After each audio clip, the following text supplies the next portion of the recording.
Bienvenue dans Complorama, un podcast France Info avec Rudy Reichstadt, directeur du site Conspiracy Watch. Et Tristan Mendès-France, maître de conférences associé à l'Université de Paris, spécialisé dans les cultures numériques. Et pour nous accompagner, Pauline Pénanec de France Info. Meilleurs vœux à vous pour 2025 et longue vie, on l'espère, à Complorama.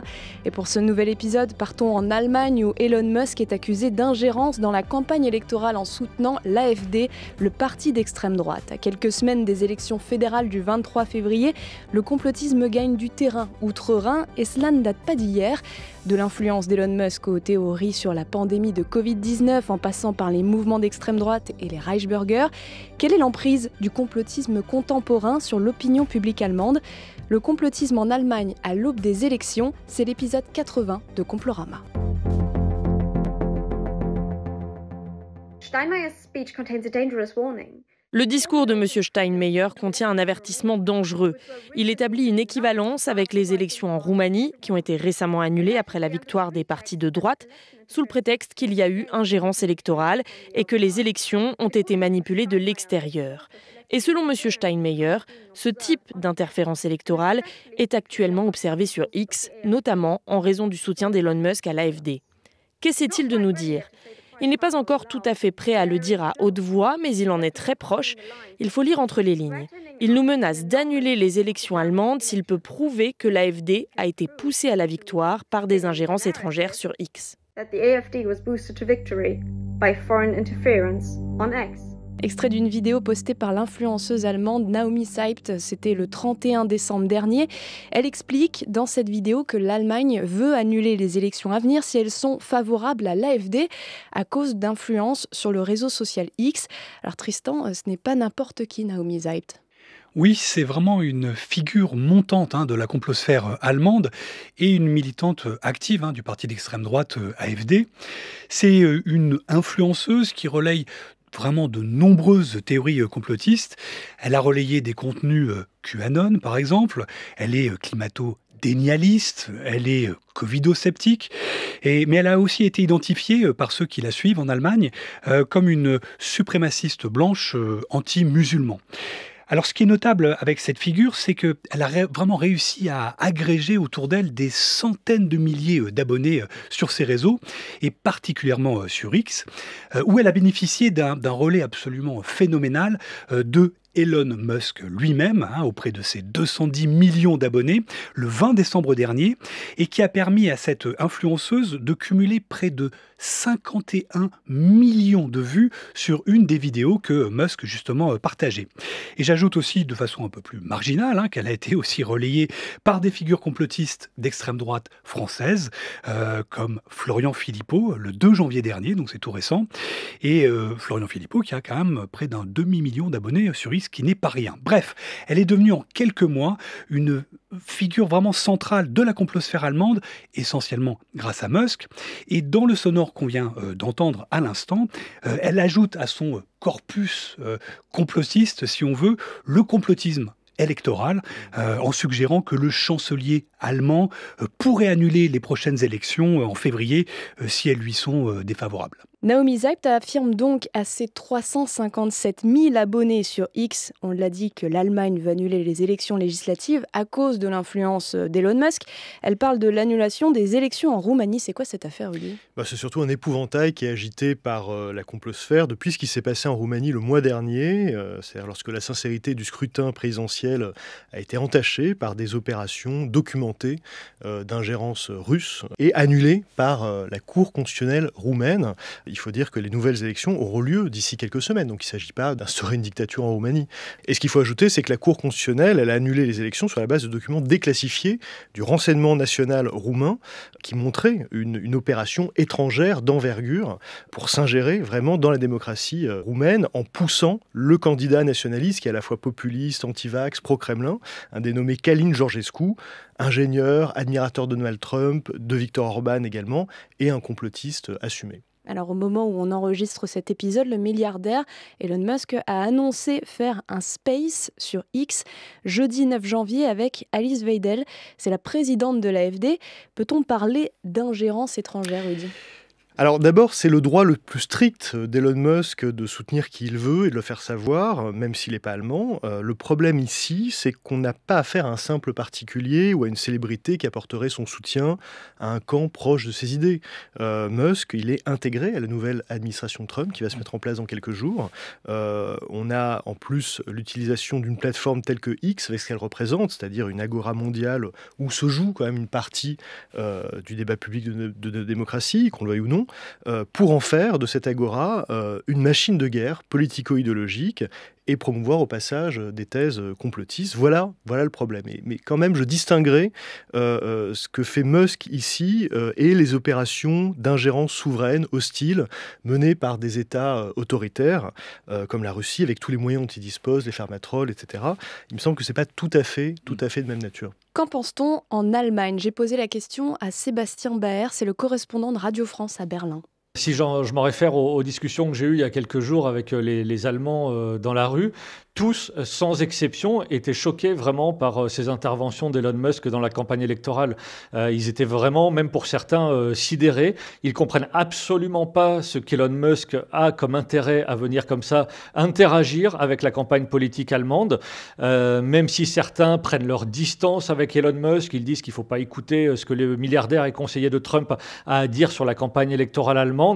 Ils s'inquiètent que Musk puisse influencer un certain nombre d'électeurs parmi les plus sceptiques et les encourager, les inciter à voter pour l'AfD, pour l'extrême droite allemande, qui, rappelons-le, est quand même en très bonne position avant les élections législatives du 23 février. L'AfD est la deuxième force politique, juste derrière les conservateurs de la CDU-CSU, autour de leur leader Friedrich Merz, qui fait figure de grand favori pour devenir le prochain chancelier, mais loin devant le parti social-démocrate du chancelier Olaf Scholz.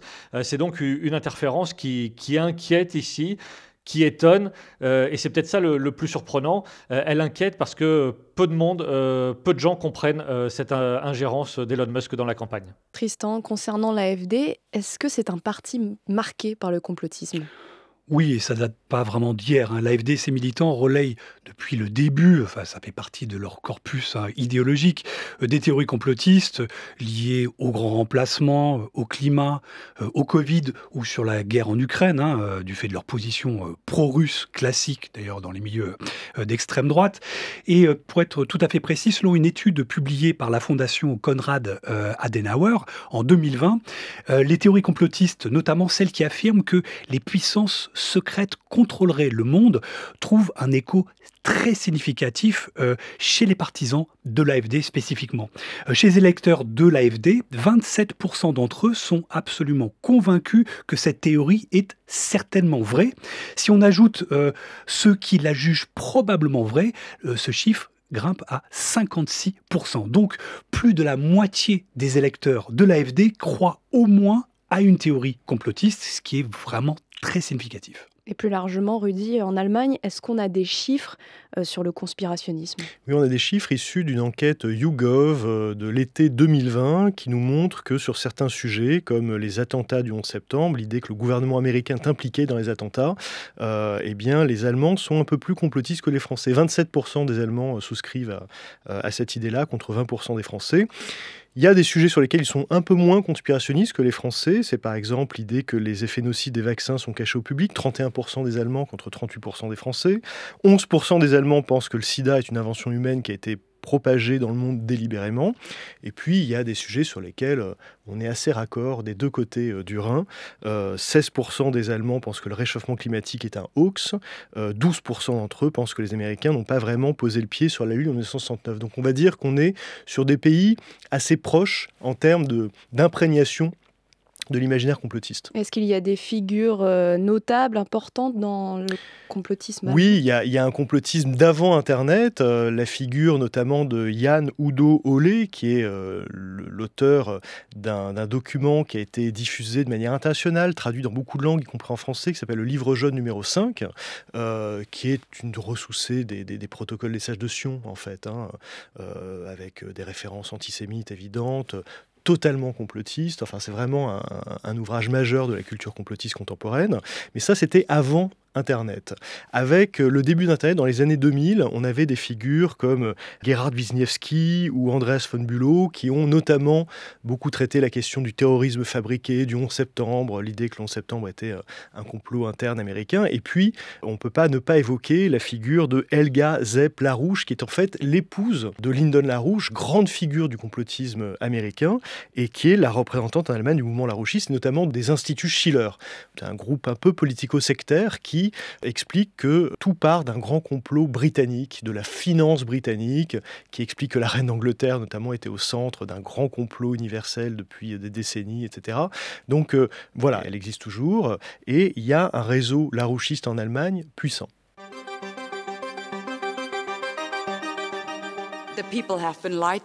On a menti aux citoyens. C'était un gigantesque mensonge. Et sur ce mensonge, tout ce que les gouvernements, en particulier dans les démocraties occidentales, ont fait pour empiéter sur les droits des gens, pour leur retirer leur liberté, pour les enfermer chez eux, pour leur imposer des couvre-feux, tout cela a été basé sur ce gigantesque mensonge.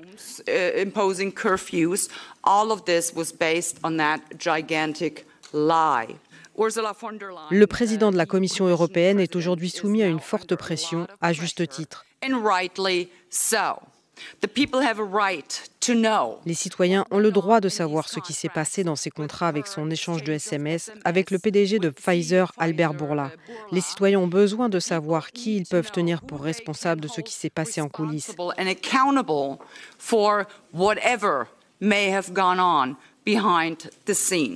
Les choses sont en train de changer. Leur château de cartes est en train de s'écrouler, et ce, à juste titre.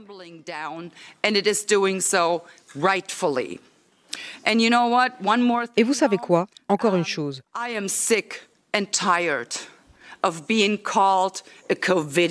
J'en ai assez d'être traité de covidiote. Et je préfère de loin être une covidiote qu'une govidiote, parce que c'est ce à quoi tous ces gens font aveuglément confiance. Because that's what all these people that blindly trusted their governments turned out to be. On parlait en première partie de cet épisode du complotisme au sein de l'AfD. En voilà un exemple. La députée de l'extrême droite allemande, Christine Anderson, qui parle du gigantesque mensonge, dit-elle, du Covid. C'était le 19 octobre 2022 au Parlement européen à Strasbourg, dans une conférence organisée autour de Christian Perron, figure du covido-complotisme. Pendant la pandémie de Covid-19 en Allemagne, Christine Anderson a versé dans le complotisme, Rudy. Oui, il faut dire qu'au moment de cette conférence en octobre 2022, Christian Perron a notamment diffusé une présentation où la pandémie de Covid-19 était qualifiée de plandémie, l'idée d'une pandémie planifiée, organisée. Il avait qualifié le vaccin anti-Covid d'inutile et les traitements précoces comme l'hydroxychloroquine d'efficaces. C'était une initiative qui avait rassemblé plusieurs députés européens, donc de plusieurs pays, notamment la française Virginie Joron du Rassemblement national. Et effectivement, Christian Anderson était parmi les panélistes. Christian Anderson est défavorablement connu pour ses affirmations pas seulement controversées, mais factuellement trompeuses sur les vaccins anti-Covid. Elle produit un discours anti-vax très très affirmé, puis on l'a vu, qui s'insère dans une rhétorique complotiste assez large. Alors il y a eu, comme en France, des manifestations d'ailleurs dès mars 2020 pour protester contre les mesures de restrictions sanitaires, contre le confinement, contre le port du masque en Allemagne. Sébastien Baer s'en souvient, il est correspondant à Berlin pour Radio France. Certains rassemblements les plus conséquents, notamment à Berlin, ont rassemblé parfois un peu plus de 20 000 personnes. Il y avait aussi la présence de députés de l'extrême droite de l'AfD dans les cortèges. Certains considéraient que le Covid ne présentait pas ou peu de menaces ou de dangers pour la santé. D'autres jugeaient tout simplement disproportionnées les mesures gouvernementales. On peut citer le mouvement Hygiène Demo ou encore un autre mouvement qui s'appelle Querdenker, que je pourrais traduire en français par les penseurs non conformistes. Là encore, on retrouve dans ces mouvements des extrémistes de droite, des conspirationnistes, des QAnon, des ésotéristes. Certains manifestants s'assimilaient à l'époque aux juifs persécutés à l'époque nazie. Il y avait une forme de victimisation. Quelques-uns portaient d'ailleurs des badges en forme d'étoiles juives avec l'inscription « non vacciné ». Et puis, il y a eu à l'époque aussi des rassemblements devant les domiciles privés de plusieurs femmes et hommes politiques, dont le ministre de la Santé, Karl Lauterbach. Selon une enquête qui a été commandée il y a quelques semaines, quelques mois par la chaîne de télévision publique ARD. Près de 3 maires sur 4 disent avoir été la cible à l'époque d'insultes ou d'agressions physiques pendant la pandémie. Ce qu'il faut dire, Pauline, c'est que depuis la fin de la crise sanitaire, ces mouvements ont largement perdu de leur importance et de leur influence ici en Allemagne. Rudy, Sébastien mentionne le mouvement Hygienodémo, tu nous expliques ? Oui, il l'a dit, c'est un mouvement qui faisait un peu penser à une cour des miracles du complotisme, avec une sorte de détournement des grands symboles de la démocratie, puisque tout ça est mené au nom de la démocratie, contre une sorte de dictature sanitaire, le mot était utilisé, avec la reprise d'ailleurs d'un slogan iconique du mouvement de la chute du mur de Berlin, qui était « Nous sommes le peuple, wir sind das Volk », et qui était repris depuis quelques années d'ailleurs par un mouvement anti-islam allemand qui s'appelle Pegida. On dénonçait dans ces manifestations le terrorisme vaccinal, on avait des gens qui revêtaient effectivement des étoiles jaunes non vaccinés, des masques des Anonymous, qui faisait à la fois la promotion du yoga et portait des t-shirts pro-Donald Trump, avec des symboles liés au mouvement QAnon aussi, dont on sait qu'il est arrivé en Allemagne dès 2018, un peu plus tôt qu'en France. Et puis la dénonciation de figures comme celle de Bill Gates en particulier, la dénonciation de Big Pharma, de Big Tech également. Big Tech, c'est les GAFAM, Google, Facebook, etc. Et puis, chacune de ces manifestations était couverte par un influenceur allemand dont il faut parler un petit peu, qui s'appelle Ken Jebsen, qui a été dans le passé journaliste pour la radio publique berlinoise et qui a fondé son propre mouvement en ligne qui s'appelle Ken FM. Lui est assez proche des positions du Kremlin, proche aussi du magazine Compact de Jürgen Elsässer, et a complètement pris en charge ce discours anti-confinement, anti-vaccinal, très covido-complotiste. Tristan ? J'ajoute pour ma part que lors d'une de ces grandes manifestations contre le confinement covido-sceptique au sens large ou des contraintes sanitaires de l'époque, le 29 août 2020 à Berlin, avait été invité en guest star une personnalité américaine du nom de Robert Kennedy Jr., dont on a quand même pas mal parlé déjà ici, et qui devrait devenir très bientôt le ministre de la Santé de Trump. Alors dans son discours particulièrement lunaire et très acclamé par les manifestants, RFK Jr. expliquait notamment que le gouvernement allemand utilisait la quarantaine pour introduire la 5G et la surveillance généralisée. Il expliquait aussi que la pandémie était, là je cite, une crise de convenance pour les élites, et je cite encore, qu'elle leur donne la possibilité de détruire les institutions de la démocratie et de transférer toutes nos richesses à une poignée de milliardaires. Fin de citation. Alors on est dans un discours complotiste assez classique, c'est hors sol, il faut le dire, qui a été acclamé, malgré tout, par une foule de plusieurs dizaines de milliers de manifestants, il faut le dire, donc quand même significatif. Les organisateurs, eux, annonçaient 1 million de manifestants, mais bon, ça c'est l'exagération des organisateurs.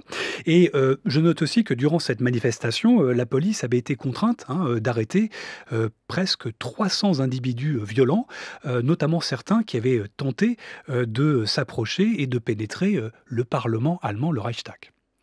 Alors, autre exemple de propos complotistes concernant le Covid-19, ceux de l'avocat covido-complotiste allemand Rainer Fulmich.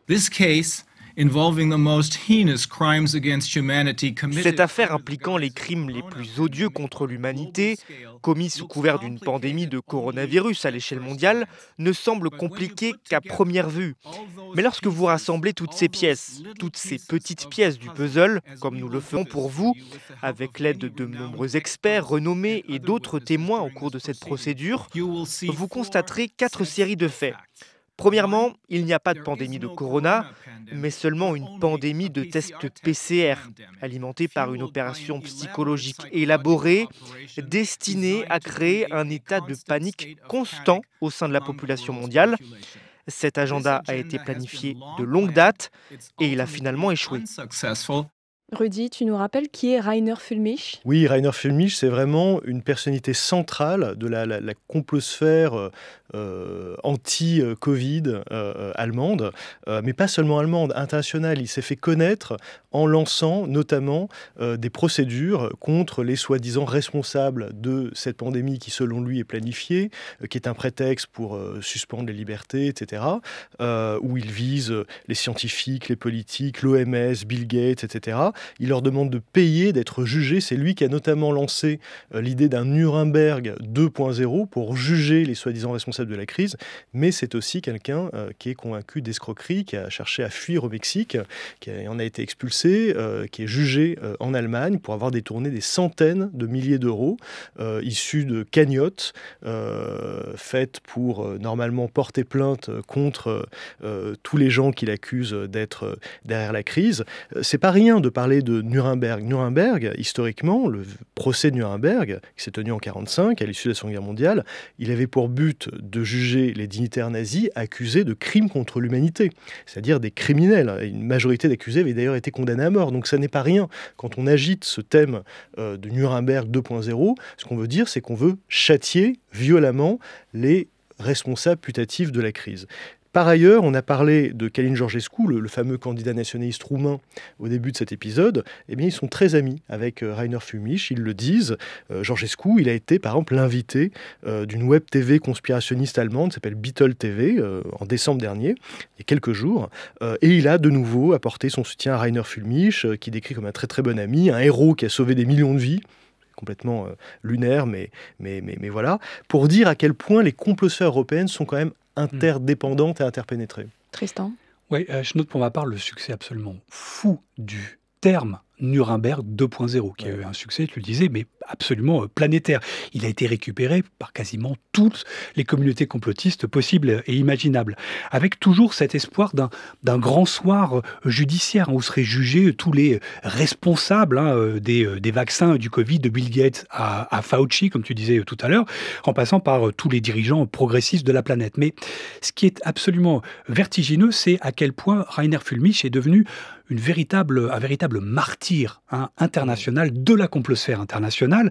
Et d'ailleurs, il y a une pétition qui a été lancée en ligne et qui a récolté à ce jour près de 50 000 signatures pour le sortir de prison et faire sortir ce fameux martyr de la cause anti-Covid. Il faut dire qu'il était radié du barreau, il n'a plus le droit d'exercer comme avocat en Allemagne. Il y a un groupuscule qui fait beaucoup parler de lui depuis ces dernières années, le groupuscule d'extrême droite des citoyens du Reich, en allemand les Reichsbürger. Sébastien Baer, correspondant de Radio France à Berlin, a suivi leur procès en avril 2024. Il nous en parle. Il y a un événement qui a fait grand bruit ici en Allemagne, c'était en 2022 quand on a appris que les citoyens du Reich avaient prévu d'organiser un coup d'État. Lors de leur coup de filet, les enquêteurs ont mis en lumière une organisation vraiment très structurée, quasi gouvernementale. Les membres des citoyens du Reich, des Reichsbürger, avaient différentes attributions, militaires, intérieures, santé, affaires étrangères, justice.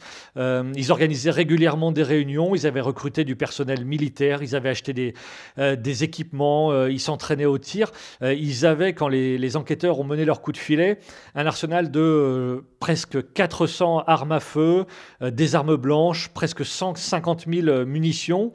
Ils s'étaient équipés aussi avec des casques balistiques, des gilets pare-balles, des appareils de vision nocturne, des menottes, bref, tout l'arsenal, tout l'équipement pour mener le putsch dont ils rêvaient. Et ces membres, d'après ce qu'on a appris, formaient un attelage qu'on pourrait qualifier d'assez hétéroclite. Il y avait par exemple une juge, ancienne députée d'extrême droite, un aristocrate de 71 ans dont le procès est en cours en ce moment, qui devait prendre la tête du pays après le coup d'État, d'anciens officiers de l'armée allemande, un chef cuisinier réputé, un médecin, il y avait même une astrologue dans leur groupe. Et c'est un mouvement qui inquiète les Allemands. Dans un récent sondage, 6 Allemands sur 10 considèrent le mouvement comme dangereux et extrémiste. Et ils sont nombreux aussi à demander à ce que ce mouvement soit placé sous surveillance par le service de protection de la Constitution allemande. Rudy, c'est une véritable nébuleuse. Oui, c'est ça. C'est pas du tout un mouvement monolithique. Là, c'est la partie des Reichsbürger qui ont fomenté ce coup d'État, mais les Reichsbürger, c'est plusieurs milliers de personnes en réalité. Ils ne sont pas tous impliqués dans cette tentative. Et donc, on subsume sous ce terme de Reichsbürger et citoyens du Reich un mouvement qui est celui des citoyens souverains allemands. Et pour une grande partie d'entre eux, par exemple, l'Allemagne est toujours officiellement gouvernée par le quartier général des forces alliées, qui a été dissous en 1945 pourtant, après la capitulation du Troisième Reich. Mais ils estiment que la République fédérale allemande n'a aucune légitimité et n'est pas légale. Et puis, dans les années 80, puisque c'est un mouvement qui a plus de 40 ans maintenant, on avait un cheminot, Wolfgang Gerhard Günther Ebel, qui avait fondé une entité fictive, le Kommissarische Reichsregierung, le KRR, qui revendiquait entre autres le retour de l'Allemagne aux frontières de 1937, c'est-à-dire avec un bout de la Pologne. Et donc il y avait là un nationalisme assez irrédentiste qui s'exprimait et qui est partagé par une partie de l'extrême droite allemande qui continue de lorgner sur une partie du territoire polonais, qui a ses propres symboles, ses propres drapeaux, qui empruntent à l'histoire de l'Allemagne, notamment à l'histoire monarchique de l'Allemagne. Donc voilà, on est sur un mouvement en tout cas qui dénie toute légitimité à l'Allemagne démocratique. Et puis on a aussi Peter Fitzek, autre figure de ce mouvement, qui s'est autoproclamé, lui, roi d'Allemagne, en ayant fondé le Königreich Deutschland, le KRD, là aussi entité purement fictive. Et on ne peut pas ne pas songer à cette figure canadienne QAnon qui s'appelle Romana Didulo et qui, au Canada, elle s'est carrément autoproclamée reine du Canada. On en avait aussi parlé dans Complorama. Donc on a des figures comme ça un peu excentriques et qui peuvent aller jusqu'à effectivement des tentatives, des projets séditieux, quoi. Tristan, on l'a dit, la mouvance QAnon, elle existe aussi en Allemagne. Non seulement elle existe en Allemagne, mais l'Allemagne est, selon le chercheur Marc-André Argentino, qui est spécialisé dans l'extrémisme en ligne, probablement le pays le plus touché de l'Europe. On a cet épisode symptomatique de leur présence en Allemagne en 2020 où des dizaines d'œuvres avaient été vandalisées dans un musée à Berlin et il se trouve que les autorités allemandes avaient soupçonné à l'époque un des principaux influenceurs QAnon allemands du nom de Attila Hildmann, qui avait invité ses 80 000 abonnés sur Telegram à s'en prendre à ce musée parce qu'il considérait ce musée comme le trône de Satan, ce qui est un grand classique dans l'imaginaire QAnon qui voit des pédosatanistes partout. Mais pour ce qui est des chiffres, on a une estimation de la fondation Amadeus Antonio, qui date de 2020 et qui avance que l'Allemagne compterait environ 200 000 adeptes des croyances QAnon, ce qui ferait de l'Allemagne le pays non anglophone avec le plus grand nombre de croyants QAnon au monde. Pour conclure cet épisode, Sébastien Baer me disait lors de notre entretien que toutes ces mouvances restent assez minoritaires, avec une audience relativement confidentielle, même si elles alertent les services de protection de la Constitution allemande. Tristan, qu'est-ce que tu en dis ? Je pense qu'il faut faire une différence entre le complotisme radical, séditieux, qui est effectivement assez minoritaire, de ce complotisme un peu plus diffus, que révèlent notamment les sondages dont on a parlé tout à l'heure, qui imprègnent quand même la société allemande. Je pense qu'il ne faut pas négliger cette empreinte complotiste en Allemagne, parce que c'est le pays le plus peuplé et la première puissance économique de l'Union européenne. Il faut encore une fois rappeler aussi que c'est le pays le plus touché par la QAnon sphère.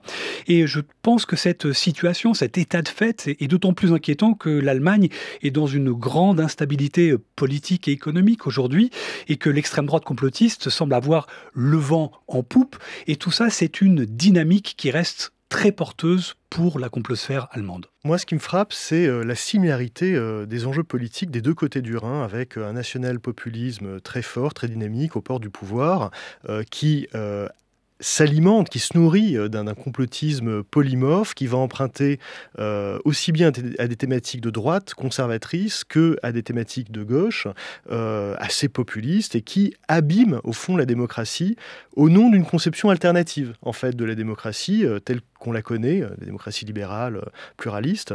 Et c'est peut-être l'ère dans laquelle on est entré, c'est-à-dire l'alt-démocratie, la démocratie alternative. Merci Tristan Mendès-France. Merci à tous. Merci Rudi Reichstadt. Merci et bonne année. Et merci à Sébastien Baer, correspondant de Radio France en Allemagne, sans oublier Jérôme Pavard au son, Arthur Le Breton et Cyril Balta à la vidéo. C'est la fin de ce 80e épisode de Complorama. Merci de nous avoir écoutés et à bientôt.